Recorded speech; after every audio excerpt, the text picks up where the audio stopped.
ایک گھنے جنگل میں ایک شیر رہا کرتا تھا۔ وہ تمام جنگل کا بادشاہ تھا، لیکن وہ بادشاہ جیسے پیش نہیں آتا تھا۔ ہر دن بے رحمی سے جنگل کے جانوروں کو کھا جایا کرتا تھا۔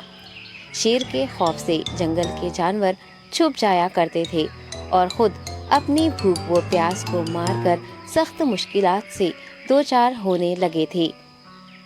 اس طرح کچھ دن بعد جنگل کے تمام جانور ایک مقام پر جمع ہوئے اور شیر کے شر سے محفوظ رہنے کے لیے سب مل کر رائے مشورہ کرنے لگے۔ سب نے اپنی اپنی بات رکھی اور آخر میں ایک گیدڑ نے کہا، میرا خیال ہے کہ ہم روز شیر کے ہاتھوں مرنے کے بجائے ہم خود ایک ایک بار شیر کے پاس چلے جائیں۔ اس طرح روزانہ شیر کسی ایک کو کھا لے گا اور ہم سب اپنی اپنی باری سے چلے جائیں گے اور بلا خوف و ڈر سکون سے زندگی گزاریں گے۔ گیدڑ کے مشورے پہ تمام جانور رضامند ہو گئے۔ ایک بندر نے کہا، ٹھیک ہے، تمہاری بات بالکل درست ہے۔ موت کا خوف کرنے کے بجائے اپنی باری آنے تک ہم اطمینان و سکون کی زندگی گزار سکیں گے۔ جانوروں کی بات چیت مکمل ہونے کے بعد خود گیدڑ نے شیر کے پاس جا کر یہ ساری بات بتائی۔ گیدڑ کی باتیں سننے کے بعد شیر نے کہا، میں بادشاہ ہوں، اس لیے تم سب کی بات مان رہا ہوں، لیکن ایک بات غور سے سن لو۔ اگر کسی دن مجھے جانور ملنے میں تاخیر ہو جائے تو میں خاموش نہیں بیٹھوں گا اور دوبارہ تم سب پر حملہ کرنا شروع کروں گا۔ شیر نے بڑے غصے سے یہ سب کہا۔ شیر کی باتیں سن کر گیدڑ نے سر ہلاتے ہوئے حامی بھر دی اور وہاں سے چلا گیا۔ اس دن کے بعد ایک ایک جانور بلا ناغہ اپنی اپنی باری کے مطابق شیر کے پاس جانے لگے اور شیر سکون سے اپنے پاس آنے والے جانوروں کو مار کر اپنی بھوک مٹانے لگا۔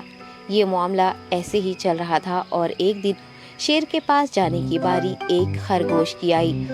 وہ خرگوش بہت ہی ہوشیار تھا۔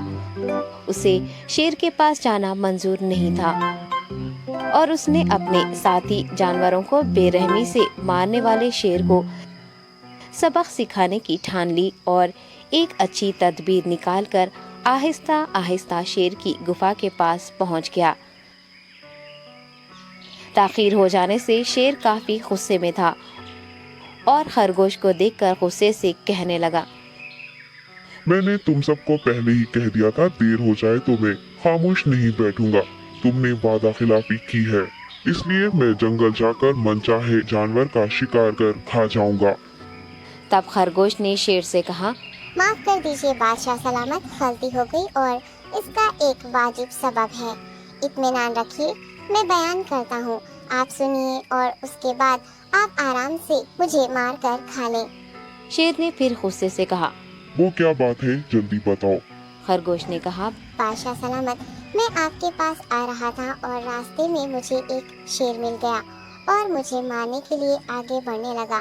میں نے آپ کی بہادری کی بات اس شیر کے سامنے رکھی، لیکن وہ شیر آپ کے بارے میں بہت برا بھلا کہنے لگا۔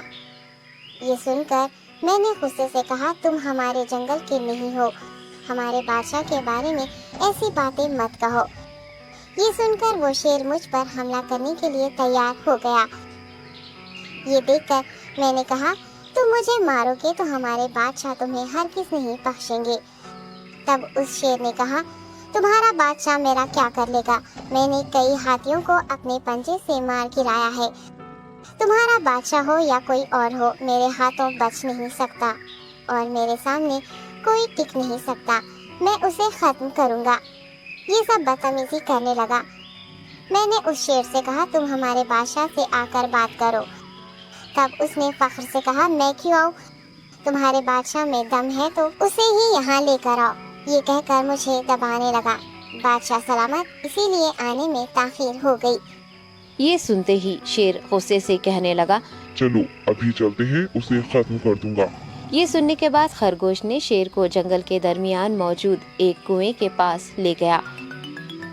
خرگوش نے کہا، بادشاہ اس کے اندر دیکھیے، وہ وہاں آپ کا بے صبری سے انتظار کر رہا ہے، آپ اسے اچھا سبق سکھائیے۔ شیر غصے سے فوراً کنویں میں جھانکنے لگا اور زور سے دہاڑنے لگا۔ تب دوسری جانب سے بھی